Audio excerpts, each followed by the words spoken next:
ایک تاریخ کا تذکرہ ہے اور سمجھ نہیں آ رہی کہ بات کہاں سے شروع کروں، مگر آپ کی اجازت سے اپنے سلام کے چند اشعار جو جی چاہتا ہے کہ آج کبھی توفیق ملتی کہ میں مالائے اعلیٰ میں مکہ مکرمہ میں کھڑے ہو کر رسول کریم صلی اللہ علیہ وآلہ وسلم کی طرح جیسے آپ فتح مکہ کے بعد تشریف لائے تھے نا، اس فیلنگز کے ساتھ کھڑے ہو کر اور سیدہ خدیجۃ الکبریٰ کی بارگاہ میں پیش کروں. ان کی روح پاک کی نظر کرتی ہوں. مادر فاطمہ، ساری امت کی ماں، یعنی حضرت خدیجہ پہ لاکھوں سلام. مادر فاطمہ، ساری امت کی ماں، یعنی حضرت خدیجہ پہ لاکھوں سلام. وہ ملکہ عرب مونس آسیہ، یعنی حضرت خدیجہ پہ لاکھوں سلام. اور شاہ کونین کی پہلی زوجہ ہیں جو، سب ستاروں سے روشن ستارہ ہیں جو، دین اسلام کا ایک سہارا ہیں جو، یعنی حضرت خدیجہ پہ لاکھوں سلام. اور مسلمہ اولین محسنہ انس و دین، راحت قلب خیر البشر بالیقین. اور وہی اول کی وہ رازدار و امین، یعنی حضرت خدیجہ پہ لاکھوں سلام. اور میں جب اس شعر پر پہنچتی ہوں تو مجھے وہ 25 سال یاد آتے ہیں کہ مال اپنا جو دین پر لٹاتی رہی، سختیوں میں جو ہمت بندھاتی رہی. مال اپنا جو دین پر لٹاتی رہی، سختیوں میں جو ہمت بندھاتی رہی. اور ناصر بھائی زخم کھاتی رہی، مسکراتی رہی، زخم کھاتی رہی، مسکراتی رہی، یعنی حضرت خدیجہ پہ لاکھوں سلام. اور مقطع ہے کہ جن کو جبریل بھیجے سلام خدا، وہ جو عالی نسب طاہرہ صابرہ، اور یوم محشر نرید میری امیدگاہ، یعنی حضرت خدیجہ پہ لاکھوں سلام.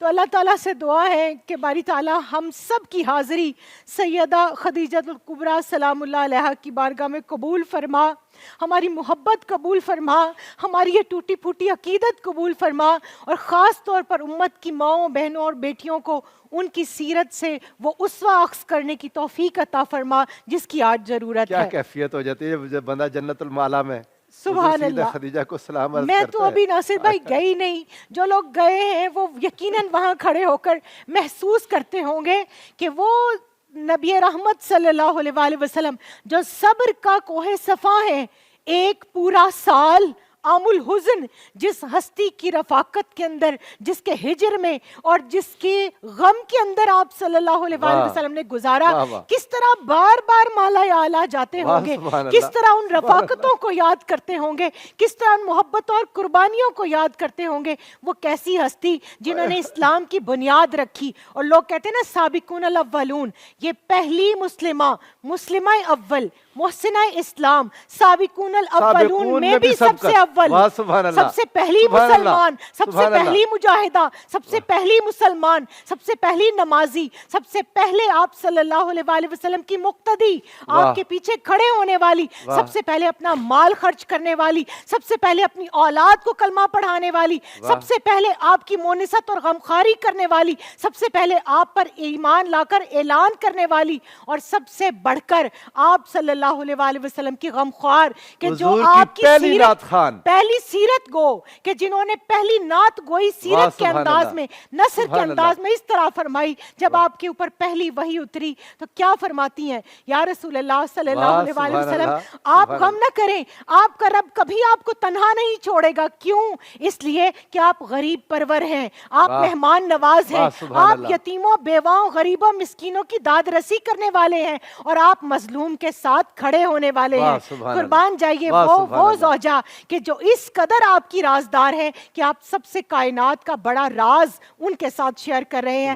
قریشی ہیں اور سب سے قریبی نسب آپ صلی اللہ علیہ وآلہ وسلم کے ساتھ 6 آپ کی ازواج مطہرات قریشیہ ہیں. ایک چیز ہے، مولا مرتضیٰ علیہ السلام کی بھی پرورش آپ نے کی. سبحان اللہ، کیا کہنے. اسی گھر کے اندر پھر دیکھیے وہ جو دلہن ہے ان کی بھی تربیت ہو رہی ہے، اور دولہا کہ جو عرش پر جن کی شادی ہو رہی ہے. سیدنا ابو طالب سے حضور نے مانگ کے لے لیے تھے، بالکل میرے آقا نے مانگ کے لے لیے تھے. سبحان اللہ. یہ سیدنا مولا مرتضیٰ کی بھی والدہ ہیں. بے شک بے شک، کیوں نہیں. اور پھر جب تمام امت کی ماں ہے تو پھر مولا کائنات شیر خدا کرم اللہ وجہ کریم جولی میں رکھ کے ان کو پالا نا. بالکل. اور یہاں قبلہ شاہ صاحب تشریف فرمائے جدہ سادات. واہ سبحان آج اللہ. کے روز تو ہم واہ سبحان ان کو اللہ. جدہ سادات کہہ کر سلام پیش کرتے ہیں. واہ. اور پھر آپ دیکھیے رسول کریم صلی اللہ علیہ وآلہ وسلم نے پہلا جو نکاح فرمایا ہے وہ سیدہ خدیجۃ الکبریٰ سلام اللہ علیہا سے. کیا بات. 15 سال کا ایج کا ڈیفرنس ہے.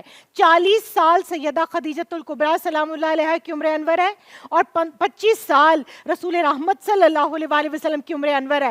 ناصر بھائی تاریخ بتاتی ہے کہ 2 جگہ آپ کا نکاح ہوا, 2 جگہ سے بیوہ ہیں, 2 جگہ سے اولاد ہے.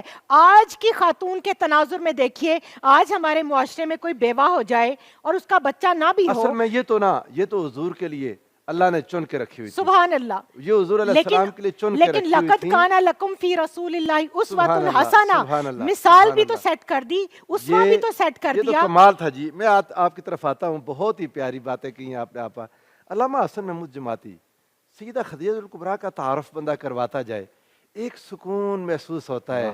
جی چاہتا ہے ان کا تذکرہ ہوتا ہے. ان کا ذکر مصطفیٰ ہے اور ذکر مصطفیٰ ذکر خدا ہے. سبحان اللہ. بے شک. بسم اللہ الرحمن الرحیم. اللہم صلی علی سیدنا و مولانا محمد وعلی آلہ وصحبہ وبارک وسلم وصلی علیہ.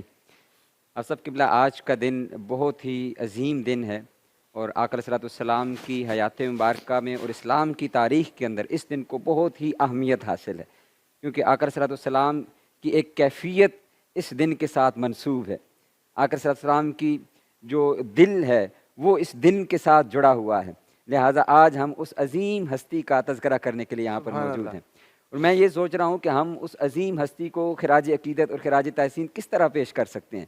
وہ کیا ہی با کمال خاتون تھی, شرافت میں, نجابت میں, کرامت میں, عزت میں اور مالداری میں کوئی بھی ان کے برابر نظر نہیں آتا. اور وہ خاتون ہے کہ ایسا نہیں ہے کہ جس طرح ابھی محترمہ ہماری نورید فاطمہ باجی نے فرمایا ہے کہ آپ کے پہلے 2 شوہر وہ فوت ہو چکے ہیں, لیکن ان کی شرافت کا عالم کیا ہے, ان کی نیکی کا عالم. اور یہ پورا خاندان, حضرت خویلد جو ان کے والد گرامی ہیں وہ بھی اسی انداز کے اندر ہیں. وہ مکہ کے شرفاء اور نجباء میں ان کا شمار ہوتا ہے, اور اس وجہ سے کہ وہ ان کے اندر کوئی جو اس دور کے رذائل اخلاق تھے ان میں سے کوئی بری عادت ان کے اندر نہیں تھی, اور وہ اس سے نفرت کیا کرتے تھے. فطرت سلیمہ کے اوپر بت پرست نہیں تھے, شراب نوشی کبھی نہیں کی, اور اسی طرح زنا کے بھی کبھی قریب نہیں گئے. تو وہی چیز آپ کی نسل پاک میں. اور یہ جو آپ نے بڑا خوبصورت جملہ ارشاد فرمایا کہ اللہ رب العزت نے الوہی انتظام کیا ہوا تھا آقا علیہ السلام کی ذات کے لیے. دیکھیں نا علامہ, دیکھیں اللہ تعالیٰ نے حضور کا نور بھی جب رکھا تو چن کے رکھا. یعنی آقا علیہ السلام نے فرمایا اللہ نے جب بھی مخلوق کو, ان اللہ خلق الخلق, جب اللہ نے مخلوق بنائی اس کے 2 حصے ہوئے, فجعلنی فی خیر خلقۃ منہ, جو بہترین مخلوق تھی اس میں مجھے رکھا. پھر اس کے قبائل بنائے, جو بہترین قبیلہ تھا اس میں مجھے رکھا. پھر ان کے گھر بنائے, جو بہترین گھر تھا اس میں مجھے رکھا. کیسے ممکن ہے سیدہ خدیجہ کو اللہ نے ازل سے نہ چن رکھا حضور کے لیے؟ بالکل ایسے. حضور کے تو اصحاب چنے ہوئے تھے, اہل بیت حضور کے چنے ہوئے تھے. اور ان کے بارے میں ہم کیا کہیں, جو بھائی صاحب قبلہ ایک جملہ فرمایا کرتے ہیں, میں سمجھتا ہوں کہ اس کا سب سے بڑا اور اولین مصداق کہ آقا علیہ السلام کی ذات مبارکہ کے ساتھ غیر مشروط محبت اور لامحدود وفاداری, یہ اگر کسی نے عملاً کر کے دکھائی ہے تو اس ہستی کا نام سیدہ خدیجہ الکبریٰ سلام اللہ علیہا, یا پھر ان کی اولاد نے کیا. سبحان اللہ, کمال ہے. یعنی سب سے اوپر اگر دیکھیں نا, جی ٹاپ آف دا لائن. پھر میں جو عرض کر رہا تھا کہ آپ کے جب 2 شوہر فوت ہو گئے تو اب کیونکہ آپ بڑی ہی عاقلہ بڑی تھی, لائق بڑی تھی, ذہین بڑی تھی, فتین بڑی تھی, آپ سے مشاورت کی جاتی تھی. وہ جو فیصلہ کرنے والی خواتین تھی آپ ان میں تشریف فرما ہوا کرتی تھی, ان کی گفتگو سنتی اور آپ فیصلے فرمایا کرتی تھی. پھر اسی طرح بیسیکلی بزنس شروع کیا تھا حضرت خویلد نے, انہوں نے اس بزنس کو سٹارٹ کیا, ان کا بڑا بزنس تھا, لیکن ان کی وفات کے بعد اس بزنس کو سنبھالنا اور اس کو ایکسپینڈ کرنا یہ سیدہ خدیجہ الکبریٰ سلام اللہ علیہا کی شان تھی. تو یہ آپ کے اندر فطری طور پر یہ چیزیں پائی جاتی تھی. اور پھر آپ کے جب دوسرے شوہر نامدار ان کا وصال ہوا تو بے شمار پیغامات آئے آپ کو, آپ کی شرافت کی وجہ سے, آپ کی نجابت اور مالداری کی وجہ سے, لیکن آپ نے کہا کہ اب مجھے رغبت نہیں ہے, اب میں اللہ رب العزت کی ذات کی خاطر صحن مکہ کے اندر, صحن کعبہ کے اندر اپنا کثیر وقت گزارا کرتی تھی. اور وجہ کیا تھی؟ اور پھر بعد ازاں جب آقا علیہ السلام کی خصائل مبارکہ آپ نے سنے, آپ کے کان میں وہ اس نور کا تذکرہ ہونا شروع ہوا, جب وہ سننا شروع کیے تو پھر دل کے اندر اللہ نے دل میں ڈال دیا نا. میں آتا ہوں شاہ جی آپ کے پاس. یعنی جو خصائل سیدہ خدیجہ الکبریٰ کے انسان دیکھتا اور پڑھتا ہے, رسول اللہ کے لیے یہی چاہیے تھی. ایبسلیوٹلی, کوئی شک نہیں ہے.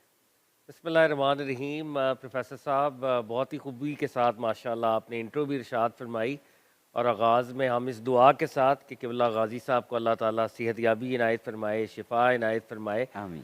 کیونکہ ماشاءاللہ اس میں کوئی شک نہیں, ہماری ساری ٹیم بھی اہل بیت سے بڑی محبت کرتی ہے وہ سارا, لیکن قبلہ غازی صاحب کی جو اپنی ایک انرجی ہے, واہ, کہ جب اہل بیت اطہار میں سے کسی ہستی کا پروگرام ہوتا ہے اور جس انرجی کے ساتھ وہ گفتگو کرتے ہیں تو وہ انہی کا ایک حصہ ہے. اللہ تعالیٰ شاہ جی ہم سب کو اس راہ پر انہوں نے لگا دیا. بے شک, الحمدللہ, اللہ پاک ان کو سلامت رکھے. اللہ ان کو سلامت رکھے. میں یقین جب میں مدینہ منورہ تھا, میں نے غازی صاحب قبلہ کو کال کی تو انہوں نے مجھے کہا حضور سیدہ کائنات کو میرا سلام. واہ واہ, سبحان اللہ. آقا کی بارگاہ میں سلام عرض کریں. حضور سیدہ کائنات کو عرض کرنا ہم نے آپ کی غلامی کا جھنڈا اٹھایا ہوا ہے, انشاءاللہ اس وجہ سے لوگ مخالف ہو گئے ہیں, انشاءاللہ. آپ توجہ فرمائیں. شاہ جی میں یہ بات سب کے سامنے کہہ دینا چاہتا ہوں, وہاں کھڑے ہو کر جو کیفیت نصیب ہوئی سلام پیش کرتے ہوئے, غازی صاحب قبلہ کا تذکرہ اور بیان, مجھے وہاں سے ایک اندازہ ہوا کہ اللہ نے ہمیں اس کے لیے چنا ہے. انشاءاللہ, اللہ نے ہمیں اس کے لیے چنا ہے. دنیا کچھ کر لے, ہم حضور سیدہ اور ان کے بچوں کے خادم رہیں گے انشاءاللہ. مرتے دم تک. اللہ ہمیں اس پہ قبول فرمائے. سلامت رہیں, جیتے رہیں الحمدللہ. اور قبلہ غازی صاحب کا سایہ تعدیر آمین, انشاءاللہ. اللہ انہیں شفا عنایت فرمائے. بی بی کبریٰ سلام اللہ علیہا کے تصدق میں انشاءاللہ. اچھا دیکھیں, یہ جو بات آپ فرما رہے ہیں اور یہ بڑی امپورٹنٹ بات ہے, انسان اس کائنات میں ایک اسکرپٹ بھی ہے, ایک جرنی سے, ایک سفر سے گزرتا ہے, لیکن حتمی اور قطعی بات یہی ہے کہ بی بی خدیجہ الکبریٰ سلام اللہ علیہا ہر وقت مشیت الہی میں پروفٹ صلی اللہ علیہ وآلہ وسلم کی وائف تھی. واہ سبحان اللہ. اصل میں ان کا یہی تعارف ہے, بس چنی ہوئی تھی. ہاں بے شک, وہ جو آپ بھی فرما رہے ہیں نا, she was a chosen one. یہ دنیا کے ایک سفر میں سے. شاہ جی مجھے تو یقین جانے لگتا ہے ورقہ بن نوفل سے سن کر آپ تو انتظار میں تھی نبی آخر الزمان کی, اور حضور کے بتانے سے بھی پہلے مسلمہ تھی. بے شک, بے شک, کوئی شک نہیں ہے اس میں کوئی شک نہیں ہے. اور دیکھیں اب یہ بات کو چلیں اس اینگل پہ بھی ذرا چلا لیں, تو جو نکاح کی ایک فوری وجہ تھی جب آپ نے اس کے اندر اپنے انٹرسٹ کو ایکسپریس کیا, وہ صرف یہ نہیں تھا, یہ تو سرکار دو عالم کی جو شہرت تھی صادق اور امین کی, وہ تو پہلے سے تھی. پورا مکہ آلریڈی جانتا تھا کہ سرکار دو عالم الامین ہے. تو بعض لوگوں کو یہ لگتا ہے کہ سرکار دو عالم صلی اللہ علیہ وآلہ وسلم جب شام کے سفر پہ گئے, آپ کی ٹرانزیکشنز کی آنیسٹی دیکھ کر بی بی خدیجہ الکبریٰ متاثر ہوئیں. یقیناً ہوئیں, یقیناً ہوگا, یہ بھی ایک حصہ تھا. مگر جو بڑی اور اہم بات ہے کہ جیسے جناب ابی طالب نے بحیرہ راہب کو دیکھا اور بحیرہ راہب نے وہاں پر سرکار دو عالم کی نشانیاں پائیں اور کہا کہ یہ مستقبل میں سید العالمین ہے, یہ رحمت للعالمین ہے. تو جب سرکار دو عالم صلی اللہ علیہ وآلہ وسلم ملک شام میں موجود تھے اور اب 25 برس کا سن ہے, اب جوان ہے, کڑیل جوان ہے, تو وہاں پر ایک اور راہب اسی مونسٹری میں موجود ہے, وہ نستورہ راہب ہے. واہ سبحان اللہ. اور وہ دیکھ رہا ہے کہ ایک فرد جلیل جب وہ آ رہا ہے تو ٹہنیاں جھک رہی ہیں, شجر و حجر سجدے کر رہے ہیں,